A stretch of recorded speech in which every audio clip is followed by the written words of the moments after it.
Hey guys, here's what's up. So, I've been thinking about how I may have been a bit Anglo-centric on my previous language overviews. Don't get me wrong, I have been putting a lot of effort into making the videos as neutral as possible, outside of the fact that the videos are in English because I can't simply make a video in no language, that's impossible, but I feel like I can still do better at this. Therefore, this is a language overview about English in English. I'll upload this video in a few other languages as well so that the video can also serve people who could use it to advance understanding of how English works. For the native English speakers, y'all might learn something interesting, so stay tuned. A bit of a heads up though, I'm from Virginia, very close to Washington DC in America, so that's the dialect that all of this is based on unless I say otherwise. Let's go! To start, we gotta look into that history of the language. English is a West Germanic language in the Indo-European language family. It got its first taste of individuality in the 300s and 400s AD when the Anglo-Saxons, a Germanic tribe, invaded what is now England, with a bit of fighting against the Roman Empire, as well as some ongoing fighting from the Celts against both of them. The Romans left Great Britain in 410 AD, and this marked the start of Old English. During the later times of Old English, the speakers lived alongside Viking settlers, and those people spoke Old Norse, so the Anglo-Saxons got influenced by that as well. Then, in 1066, William the Conqueror and the Norman French invaded England and installed the current ruling family of England. During this time, England underwent a period of time where French was spoken by the upper classes and made official for 296 years, until 1362, while English was still used by the common people. This set the basis of Middle English, and is the reason for much of English's specialized vocabulary being of Romance origin. The Normans never officially left England, though, as the British royal family is descended from William the Conqueror even today. Anyway, the great vowel shift in English took place in and around the 1500s, in which, well, the vowels shifted, specifically creating a lot of double vowels where single long vowels had once been. This marked the start of modern English. The English language spread geographically in the colonial age, such as to America, Canada, Australia, New Zealand, and other places that resent English even more, because there has to be a bad side to this story involving genocide of indigenous people. English has become a lingua franca for the world largely due to American dominance of the internet and pop culture. Today, English is an official language in 55 countries and is the main language of communication in around 25 countries, give or take. 4 of those countries significantly don't have official languages, but are Anglophone. In population, English is the native language of about 360 million people, third most in the world, behind Mandarin, Chinese, and Spanish. The number of L2 speakers of English is a bit unclear, somewhere between 750 million and 1.1 billion, probably depending on what proficiency levels count according to different people, which gives English a grand total of between 1.1 billion and 1.5 billion total speakers. English is the most spoken language in the world in total speakers. Yes, it passed Mandarin. Now we can move past the history and onto the phonemes of English. I admit, when making the video about why English is so hard to spell, I forgot about the existence of a few consonants, so here's the real count. All this stuff is for American English, by the way. It has 15 vowels and 29 consonants, although it goes down to 12 and 24 if you combine the allophones, giving American English 36 phonemes and about 44 allophones. Let's look at the consonants first. English has some rare phonemes that exist in less than 10% of languages around the world, and those are the unvoiced dental fricative th, the voiced dental fricative v, and the voiced alveolar approximant r. Now we have to look into the plosives in English, as they change sounds a lot based on different factors. First, you may have seen that the unvoiced plosives all had the aspiration symbol. That's because they're typically aspirated when said alone, although in speech this only happens when they're the first sound in a word. When between two vowels, k and p, lose their aspiration to become k and p, while t becomes the tap r. For voiced and unvoiced plosives in a final position, American English speakers articulate the sound, but instead a glottal stop comes out.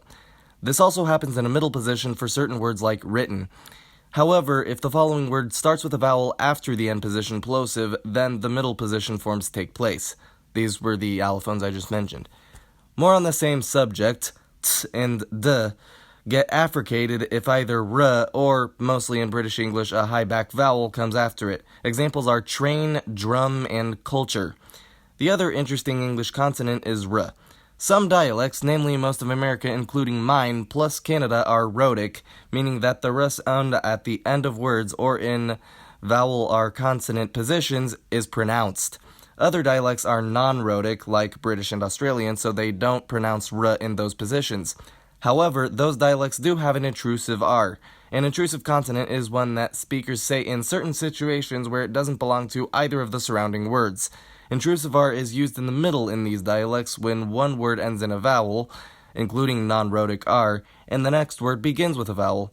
Some examples are China exists and stuff like that. It should be noted that while South African English is non-rhotic, it doesn't have an intrusive R. Now we go to vowels. English is a reductive language, so we have to say the rules for it. All unstressed vowels reduce to or I, depending on the dialect and age of the speaker, with the exception of some historically long vowels and final vowel positions. This applies mainly to E and O. Some examples of how English reduction works are broken, party, video, banana, and absolutely. The A has secondary stressed. Also, if a back vowel comes before an approximate, then the quality gets changed, resulting in the allophone shown here. That's basically the large amount of everything that should be known about English phonology.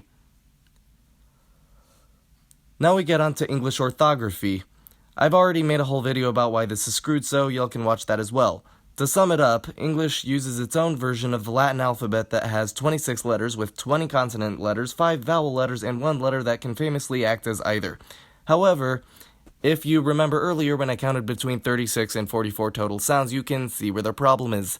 The massive imbalance of phonemes over letters means that many letters, especially vowels, represent multiple phonemes, and in English this can happen randomly. Now before I move on, I have to mention that English's vocabulary is roughly 58% Romance, mostly specialized terms, and 26% Germanic, mostly common words, and as a learner of English, being able to figure out where a word came from can help greatly in pronunciation from reading it, as well as being helpful in grammar, which we'll get to in a bit. In terms of general rules, the letter C is pronounced K unless followed by E, I, or Y when it's pronounced S. A similar thing happens to G, which is pronounced G normally, but J before those 3 letters. Here's where the etymology starts to matter. The above rule only applies to words of Romance origin. Words of Germanic origin generally have their G's as G regardless of the next letter. I'd say the same about C, but English chooses instead to use K in those situations. Then there's H, which is either pronounced H or is silent, but normally it's H in Germanic words and silent in Romance words. English has a few consonant digraphs, which are CH as ch, NG as ng, PH as f, specifically used in words with Greek etymology, even though practically it's unnecessary, SH as sh, TH as either th or th, and then some kind of unnecessary ones like CK, GH, and WH, which all just sound like their first letter. Now for vowel weirdness. Rather than just creating new vowels like logic would dictate, English scholars in the standardizing days decided that at the most basic level, historically short vowels would be independent in words, and historically long vowels would be represented with the same letter as a short vowel, but with a silent E at the end, indicating the historically long vowel. Native English speakers sometimes remember this from elementary school as a bossy E that says, "Say your name," to the other vowel in the word. Even with the rule, it gets broken for some dumb reasons like with have and give, which are both historically short voweled words that have silent E at the end. Why? Because some decided that English words can't end in V. Nowadays, all English words with final V are short for something. This is the layout for historically short and long vowels. If something extra gets added to the ends of these words like the suffixes ed or ing, then you can tell if a vowel is long or short by the number of the consonant afterwards. Short voweled words have 2 of the succeeding consonant letter, and long voweled words have 1 of it, and their E is dropped. Also, historically short A sounds like eh rather than ah when followed by M or N. Historically short or long O is said as O rather than RO when followed by L or R, and historically long U is said as oo rather than oo in the same situations. Now for vowel digraphs. As kids in elementary school, again, native speakers, sorry for the elementary school flashbacks, I know they're not pleasant, we were told that when 2 vowels go walking, the first one does the talking. It refers to historically long vowels, by the way. However, the digraphs are kind of random, so here are a few examples with their main pronunciations, but I won't get too detailed on this because there are too many weird ones, including those longer than 2 letters like OUGH, which can be pronounced 9 different ways in British spelling, so I'll just leave this section in flames and move on to the next part. You'll be relieved to know that the grammar section will be much simpler than the phonology and orthography in this language overview. The first grammatical aspect to look at is the sentence structure. Overall, the English sentence structure is SVO in statements. Here's where it gets a little weird. The word order for questions is VSO, but this only works if the verb in the sentence is be, can, or any auxiliary verb, such as if the question is in future tense or conditional, but we'll get to those in the verb section. If the question is in present or past tense and the verb is anything else, one of the so-called action verbs, then the order is DSVO, or do, does, did, then subject, then verb, then object. Auxiliary do is used a lot in English, and we'll hear more about it as the video goes on. It's also important to know that both the words do and have both action and auxiliary meanings, so sentences like do you do this and had you had a good life up to then are sentences that exist. Also important to know is that English is an anti-drop language, so subject nouns are required to make sense. Now, if your native language is a Germanic language other than English, listen up to this next part. English does not do weird stuff with the verbs in subordinate clauses, or if the clause starts with an adverb. The verbs are always in the same place.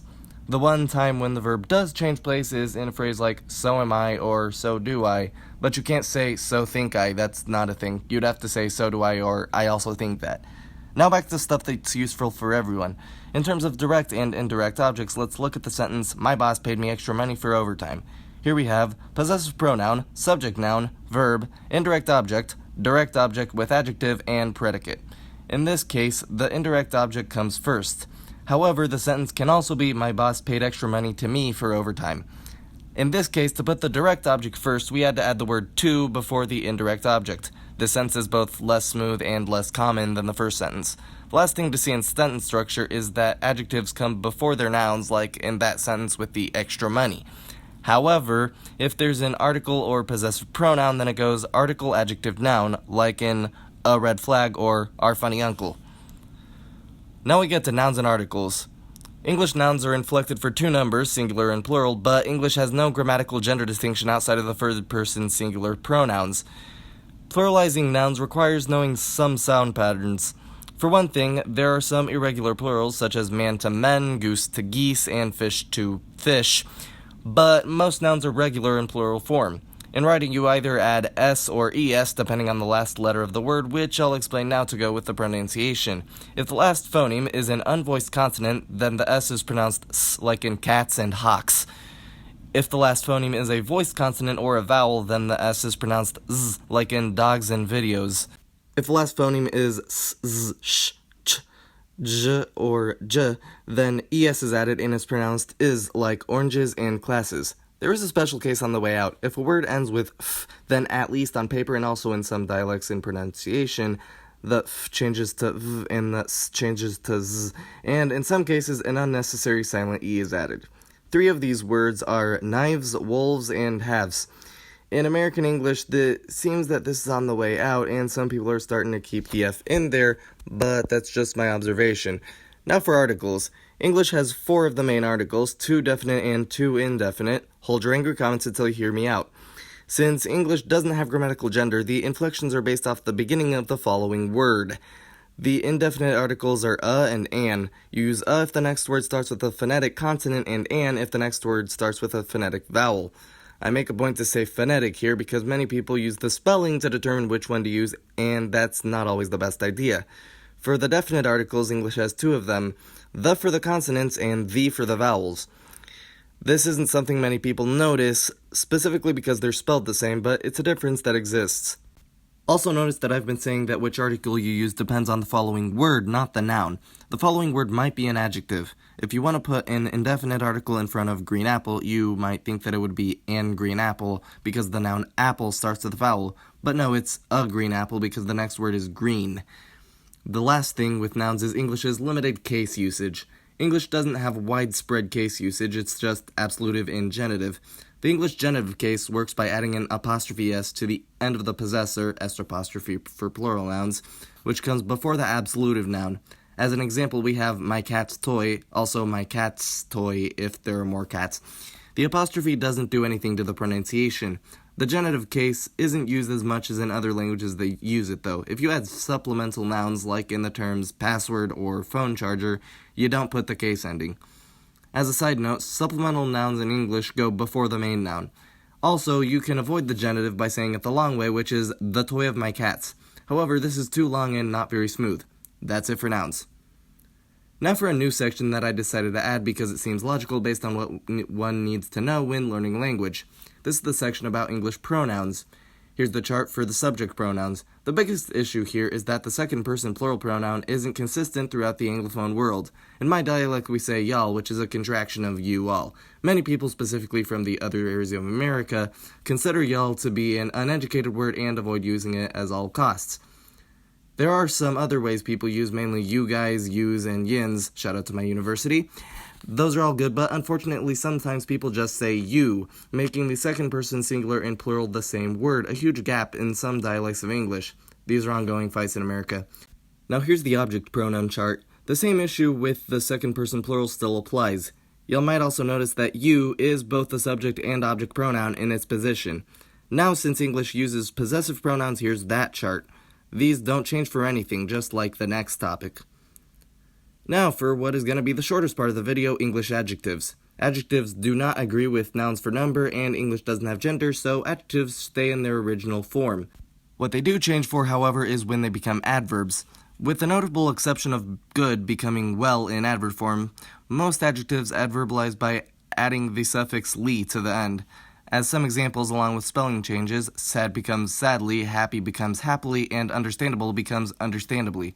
However, it's ungrammatical to adverbilize certain physical adjectives. For example, bigly, tinily, and fastly aren't words, but somehow quickly is.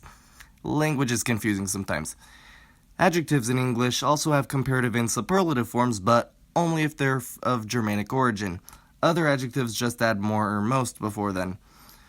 For the Germanic adjectives, the comparative form is the adjective with the suffix and for the superlative, the suffix is est. Examples are bigger and biggest, or smaller and smallest, but more delicious and most delicious. That's all we need to say about adjectives, so now on to English verbs. This isn't going to be a ridiculously complicated section, but there will be some sentence order stuff when we get to the future and conditional, like what I mentioned earlier. English verbs don't have a specific infinitive form, unlike most other Indo-European languages. They also don't have any discernible classes, which helps a lot with most conjugations. Those aren't very hard, so let's do some conjugating. We'll start with the present tense. Here's the chart for that, and you'll notice very little variation among the forms. Most notably, 5 of the 6 are identical. English sentences are anti-drop for this reason. The only present tense form that changes from the infinitive is the third person singular, which adds an s or es to the end. The rules for adding and pronouncing this s or es are identical to the ones used to pluralize nouns.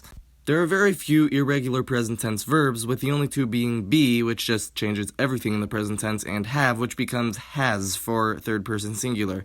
It's worth noting that auxiliary verbs in the present tense don't agree in that sense, so you don't say he cans, you say he can, same with the others like should, might, etc.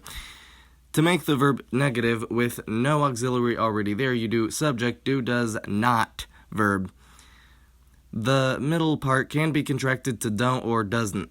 We'll talk more about contractions later. Next up is the infamous English past tense. The rule for this is that ed, or sometimes just d, is added to the end. For almost all English past tense conjugation, there's no personal difference whatsoever. The rules for pronouncing the ending are similar to those for the s ending, but some of the sounds switch places due to the different letter, namely that t and d are now the sounds that add in the or I before the d, whereas s and z are regular sounds that only determine if the d is voiced or not. One example of each is celebrated, hugged, and missed. However, like the other Germanic languages, English has an excessive amount of irregular past tense verbs. These irregularities can come either in the form of a vowel change in the middle of the word, like give to gave, ride to rode, and see to saw, or a vowel change but the regular suffix stays there, like sleep to slept, hear to heard, and keep to kept. On the screen now are just a few of many. The ones that are super irregular are be changing to was and were, which is the only English verb with past tense personal agreement, and go changing to went because it looks nothing like the infinitive. To make a past tense verb negative with no present auxiliary, you do the same thing as with the present, but the form of do in past tense is did. As always, if you haven't understood it yet, in these situations the action verb doesn't get conjugated. That's one of the most common grammatical mistakes I hear from L2 speakers. Participles in English are the adjectival forms of verbs used both in the perfect tenses and just as passive adjectives. The perfect tenses are when you talk about an action being done before a time. The present perfect describes something that has happened by now. The past perfect describes something that had happened before something else in the past, and so on. Like in the other Indo-European languages that have this, the perfect tenses are formed with the corresponding form of have followed by the participle of the action verb. To make them negative, just put not after form of have. You don't need do because have is already an auxiliary verb. To form the participles, often you don't need to do anything to the past tense form. Regular participles are identical to regular past tense forms. However, they're often not the same in irregular formations. Using the same verbs as were used for the irregular past tense examples, we have give to gave with participle given, ride to rode with participle ridden, and see to saw with participle seen. On the other hand, irregular verbs that end with the t or d generally stay like that in participle form. There's also the weird case of show, which is regular, showed in the past tense, but irregular, shown as a participle. From now on, the verb tenses are all easy. The tenses just ask for a specific auxiliary verb before the action verb. In the future, that word is will. Here are a bunch of examples. The question sentences are just formed by switching the word order, and the negative sentences just add the word not. The conditional is also formed this way, but the word is would. Other auxiliary verbs in English that have meanings that can debatably be called moods include can, which is considered that because it doesn't get conjugated for person in the present, may, might, and should. Then there's the imperative in English, which is the easiest imperative possible. You just say the verb. If it's a negative command, say do not or don't before the verb. In addition to the tenses, English uses the progressive aspect that can be applied to any tense. This means that the action is, was, or will be ongoing, or would be ongoing, etc. To form it, use the appropriately conjugated form of be, followed by the gerund of the action verb. The gerund is formed simply by attaching the suffix ing to the verb. Here are a few examples. English also uses the progressive some places where other languages would only use infinitive, like how a sentence can be, I hate to watch movies, but it's more natural to say, I hate watching movies. Now, I can't move on without explaining the way that English speakers make the speech smoother. Saying do not, cannot, and have not is too awkward, so English has contractions. A contraction is where two or more words shorten and combine. An apostrophe is added in the space where the missing letter or letters used to be. All of the auxiliary negative particles can contract, like do not to don't, does not to doesn't, did not to didn't, cannot to can't, and the rest of the list on the screen. In addition, will, would, have, has, had, and all of the present tense forms of be can contract with subject pronouns as shown now. For this reason, if there's a phrase of subject pronoun present tense be not, then this contraction is preferred. Most of the be conjugations can contract with not, including past tense was and were, but am can't do that. Even so, there's one contraction that can be used in place of be, or most of the auxiliary verbs plus not, and that word is ain't. Ain't, however, is a controversial word because it has an informal connotation, and many posh people think it shouldn't be used. However, you will get major street cred if you're an L2 English speaker who uses ain't in conversation. It's definitely better than any uncontracted forms, as they're almost never used anymore due to convenience of the contractions. Contractions are basically required where they come up, unless there's focus into creating stress on the second word involved. Another important grammatical point about English is that it strands prepositions. Preposition stranding is when a preposition with a prepositional noun or pronoun gets put near the end of the sentence after the verb rather than right next to the noun that it refers to. This is another class issue involving the elitists trying to make English a Romance language as they've scorned it as uneducated. However, this is how it's done, whether the posh like it or not. Some examples of how this works are, who you going with? It's the store I shop at. I don't know who to give this to. What are they waiting for? Etc. Finally, let's put everything together in some example sentences. First up, we have, do you know where a bank is? I chose this sentence because based on how English sentence structure works, using one question sentence is required. For the first three words, if this was a statement, it would be, you know. This can also be used in casual speech because English speakers still follow question intonation just like everyone else. Where is the question word referring to location? A bank has the indefinite article, so this person isn't looking for a specific bank, just any bank. Is the third person singular present tense form of be. If you're wondering why it's at the end of the sentence rather than before a bank, it's because the question function was already established in the first clause. This is a common mistake for foreigners. Next sentence is, she can't see without her glasses. First off, we have the third person feminine singular subject pronoun she. Then there's a contraction of cannot. See is an infinitive verb. Without is a preposition which refers to her glasses, her being a possessive pronoun, and glasses being a plural noun which has the is ending since the singular ends with s. Final sentence is, the bird stole my yellow socks because I wasn't paying attention, because Duolingo type sentences are funny. First, definite article the, referring to bird. Stole is an irregular past tense verb that uses the vowel change. Then we have possessive pronoun, adjective, and plural noun, keeping in mind that the noun is the only one of those that got inflected for plural. The plural ending of sock is s because of the unvoiced plosive before it. Because is a conjunction. I is the first person singular subject pronoun, and then wasn't is the contraction of was not. This makes up part of the progressive verb paying, which literally means giving money to someone, but here it's in the phrase paying attention.